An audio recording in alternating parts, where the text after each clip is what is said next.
Ready hi guys, मैं घर पे गई थी अपने ससुराल और मैं पहली बार खेती करने उतरी हूँ पठार में। देखिए, मुझे तो जोक से बहुत डर लगता है, लेकिन मैं उतर गई। थोड़ा एक्साइटेडमेंट था कि कैसे करते हैं। मेरी सास, मेरी मम्मी कर रही है, मतलब सासू माँ। मैं उनको ही देख देख के थोड़ा करने के लिए उतर गई थी, लेकिन मुझे नहीं आता कैसे करते हैं। मैं पहली बार उतरी हूँ।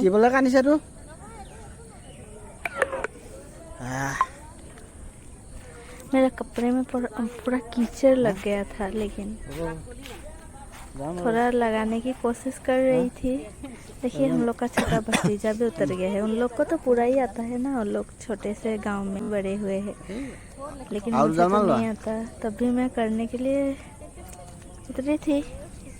अब लोग देखिए कैसे कर रही हूँ, पूछ पूछ के कर रही हूँ कैसे घुसाते हैं, कितना लेते हैं। गुईটো लबा, गुईটো धरिबा, एकेबारे शिपाखिनि धरिबा।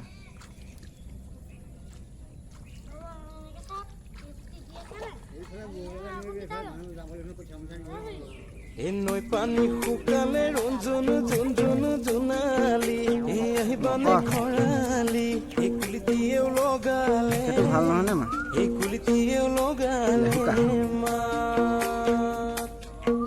ওই কুলিৰ মাতে শুনি ৰঞ্জন জোনজন জোনালি আহিবানে ৰঙালি গৰু চালে লগালে গৰু চালেও লগালে